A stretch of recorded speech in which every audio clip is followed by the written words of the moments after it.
नहीं तो आप भी जानते हैं कि उसको घर बनवाना कोई असंभव काम था, बड़ी बात नहीं था ना। लेकिन वो पूरे बिहार के घर बनवाना बड़ी बात है, और जब पूरे बिहार का उसके घर बन जाएगा तब ये घर बनेगा। यहाँ पे डेली कम से कम 50 को फ़ोन आता था कि मनीष कहाँ है, थोड़ा मेरा ये काम है भेज दीजिए, मेरा बच्ची का हत्या हो गई है भेज दीजिए, मेरा ये हो गया है भेज दीजिए, मेरा भाई भाई में मारपीट हो गया है भेज दीजिए। लेकिन भाई भाई हर जगह जाता था, लेकिन भाई भाई में मारपीट में नहीं जाता था वो, क्योंकि ये घर का मामला है।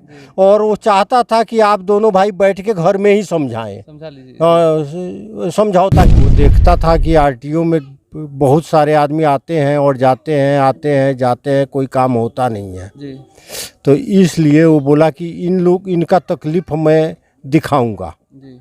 हाँ, तो वहीं से वो पत्रकारिता में आ गया। जी। कारण कौन बोल रहा है वो गलत काम बोल रहा है। हमारा बेटा नंबर 1 है तो नंबर 1 रहेगा। नमस्कार, आप देख रहे हैं गोपालगंज फोकस और अभी हम मनीष जी के घर उपस्थित हैं और हमारे साथ मनीष जी के चाचा जी उपस्थित हैं और बड़े पापा है मनीष जी के। जी। तो सबसे पहले आपका अच्छा स्वागत है। Thank you. मनीष जी के बारे में थोड़ा दर्शक जाने के चाहते हैं। मनीष जी के शुरू से थोड़ा सा जौन अर्थ से फर्स्ट तक की कहानी थोड़ा सा बताएं, दर्शक थोड़ा जाने के चाहते हैं मनीष भैया के बारे में। बचपन से वो पढ़ने में अच्छा था और उसका पहला शिक्षा यहीं से शुरू हुआ। हम लोग को 50-100 मीटर पर स्कूल है यहाँ पे, मिडिल स्कूल, और यहीं से शिक्षा शुरू हुआ। और आगे चल के बेतियाँ गया, बेतियाँ से क्या पूना यूनिवर्सिटी से इंजीनियरिंग सिविल इंजीनियरिंग किया। और वहाँ से निकलने के बाद उसको कॉम्प्लेक्स सिलेक्शन एक होता है, तो वहीं से उसको जॉब मिल गया। जॉब 2 साल करने के बाद वो प्रोडक्ट मैनेजर बना, कोई अच्छी कंपनी थी। तो उसके बाद वो आया एक बार यहाँ पे घर पे और उसका ड्राइविंग लाइसेंस गुम हो गया। तो आरटीओ का चक्कर काटते काटते वो थोड़ा परेशान हो गया। तो वो देखता था कि आरटीओ में बहुत सारे आदमी आते हैं और जाते हैं, आते हैं जाते हैं, कोई काम होता नहीं है। तो इसलिए वो बोला कि इनका तकलीफ मैं दिखाऊंगा। हाँ, तो वहीं से वो पत्रकारिता में आ गया। कारण यही है। और मनीष जी, जैसे कि तमिलनाडु उनको कल पुलिस लेके गई, तो आखिर में इतना रिमांड पे रिमांड हो रहा है मनीष कश्यप जी के साथ, वो आपको भी पता होगा, इतना क्यों उनके साथ जो बर्बरता जताई जा रही है, इतना क्यों किया जा रहा है उनके साथ बर्बरता? मैं आप ही देखिए कि कई टीवी चैनल वालों ने दिखाया, पेपर वालों ने छपा, लेकिन उन्हीं पर केस हुआ। तो आप समझ सकते हैं कि कारण क्या होगा, कैसे होगा, क्यों हो रहा है। आप पब्लिक है, चाहे पत्रकार है, आप खुद सोच समझ के इसको निष्कर्ष निकालिए ना कि क्यों हो रहा है। अच्छा, एक अनसुनी कहानी जो किसी को अभी तक पता नहीं होगी, मनीष जी कभी मतलब लापता हो गए थे मेला में या कहीं पे भी, वो थोड़ा सा बता दीजिए, दर्शक जाना। ना ऐसी बात नहीं था। वो गए थे थोड़ा सा और काफी वहाँ पे चप खा रहे थे, तो उन्होंने बताया कि 3 साल लापता हो गए थे। हाँ, नहीं वो बचपन की कहानी है, ऐसी कोई बात नहीं है। बचपन में थे तो वो गुम हो गए थे, तो लगभग 1-1.5 साल के बाद फिर चले आए थे। अच्छा, मतलब 1-1.5 साल बाद मिले थे। हाँ, आ गए थे। बचपन में कोई भी गुम हो जाता है। अब मान लें कि 2 साल या 1 साल के बाद आ गया तो उसको गुम नहीं बोला जाता है। तो कहीं ना कहीं मनीष कश्यप को लेकर बहुत पीड़ा है आप लोग। हमको आंसू आ रहा है।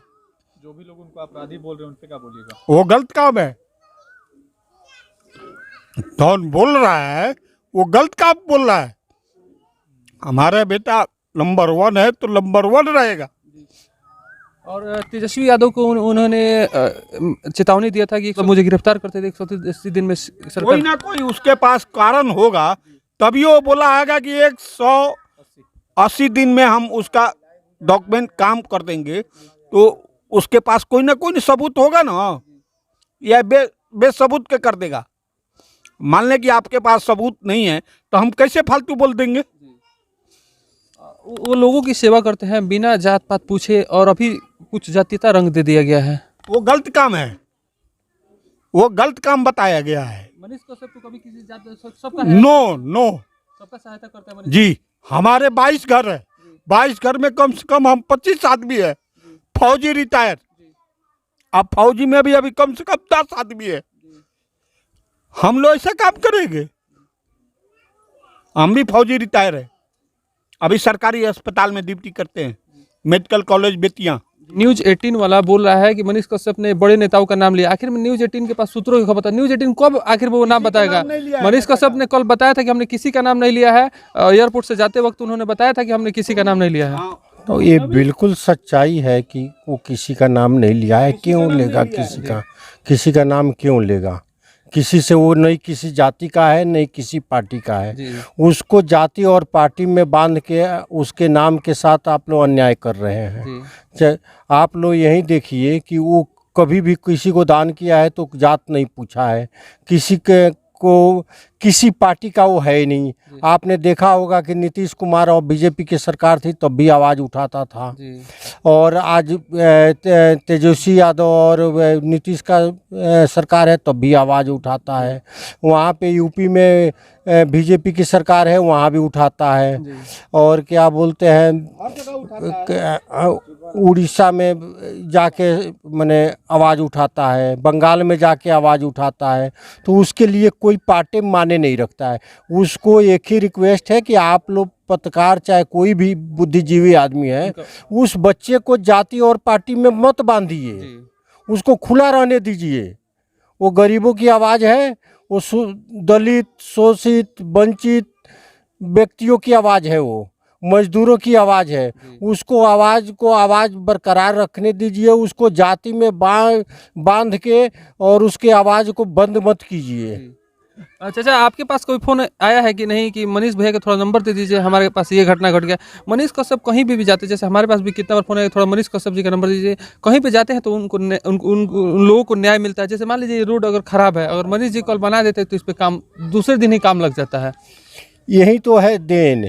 यहाँ पे देखिए इस मानवा डुमरी गांव जो उसका गांव है, यहाँ पे माने कोई रोड नहीं था, कोई रास्ता नहीं था। तो उसने वीडियो बनाया, बाढ़ में पानी में खड़ा होके वीडियो बनाया।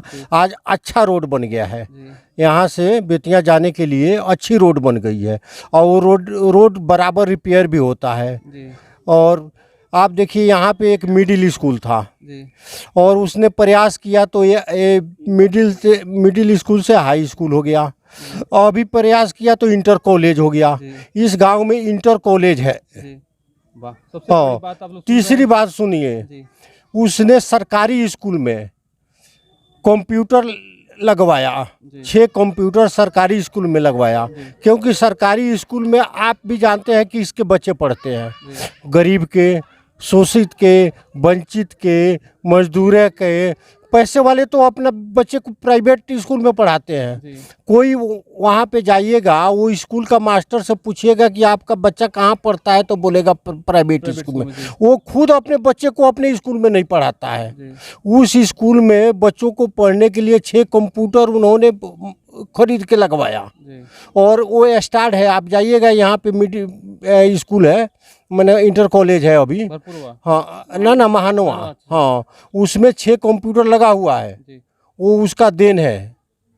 और ऐसे ऐसे काम बहुत किया है वो, धार्मिक काम हो चाहे कोई भी काम हो, किसी भी धर्म का है।